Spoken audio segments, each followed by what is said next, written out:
Good morning, Belton High School. I'm Brooke Truman, and you're watching Cutlass TV News.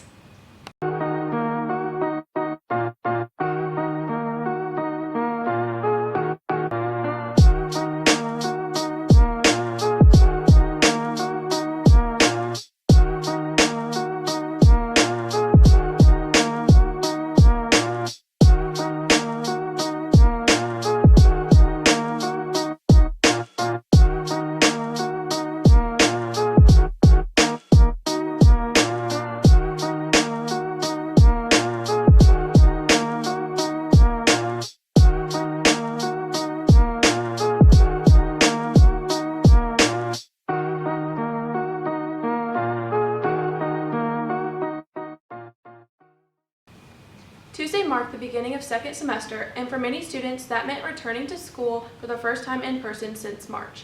Here's more about the transition by Tyler Fulton, Caleb Cormanick, and Mason Fulton. Sophomore Greg Wiles describes the reasons he went from virtual to in-person learning. Sleeping in, not waking up early. My grades started going down and get bad. So I can focus on school and my grades can go up. Sophomore Elena Saunders tells the reasons she had trouble with virtual learning. The thing that I had about online school was not having to wake up as early. I wasn't motivated to do my work, and so I ended up doing it all at the last minute. I came back to school so then I could actually get my work done and improve my grades. Senior Mackenzie Heiser explains what caused her problems in virtual learning. Being able to sleep in, getting behind in school. Because I had bad grades and my parents made me come to school. With Mason Fulton and Caleb Cormanick, I'm Tyler Fulton with Cutlass TV News. The boys basketball team is gearing up for districts, and they've learned a lot about their skills as the season has progressed. Here's more about the season by Corey Birch and myself. The boys basketball team is showing a lot of improvement this season. Senior Jalen Armstrong describes some challenges he's faced as a transfer and what he looks forward to the rest of the season. The biggest challenge for me is probably coming to a new school and trying to fit in with the team. The biggest success would probably be that I started the last game and I'm continuing to do better. Yes, I think we're meeting expectations for the season since we're 7-5, and I think we are doing better than we did last year. What I'm hoping to do for the rest of the season is probably win the championship or the state title. Sophomore Naeem Northern explains how he always strives to improve and the team's biggest success.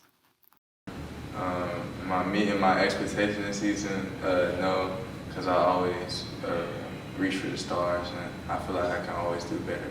I'm hoping to win the rest of our games and continue to be the best we can be.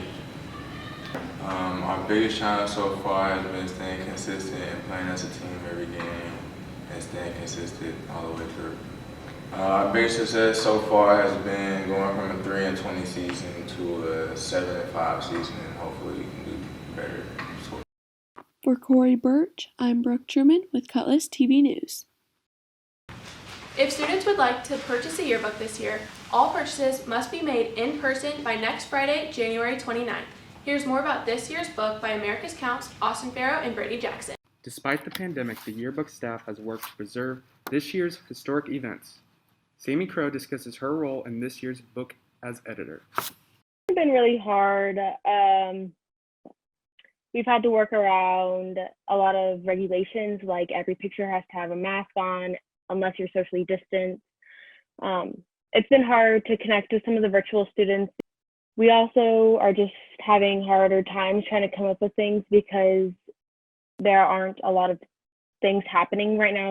I would say you should definitely buy a yearbook because it's going to be really creative and cool this year, considering what all we've been through, and it would be a highlight of the year. And you can definitely look back or use it to look back on what this year has been from like the beginning where it was uncertain, and it still is uncertain. However, we're still moving forward, and we're trusting the process, and it's going to be a great reminder for when you're out of high school about what high school was like and those memories. Senior America's Counts discusses how yearbook is more than just taking pictures. So pretty much switching completely to like virtual and trying to make it and like just finish the yearbook was very hard because some people still don't know how to use like the software that we were using. It was hard to get pictures. A lot of stuff had to get cut because a lot of stuff didn't happen, and it was really hard to make the switch. But I'm very grateful now that we are back in person, and it's a lot easier. So this year's theme is trust the process. So basically, we chose that one because in hopes we're trusting the process, like in hopes, let's say like Corona, like it's gonna be gone soon, and we're going through all this, but we just gotta trust the process, keep it going, just go with the flow, roll with the punches, and just hope for the best.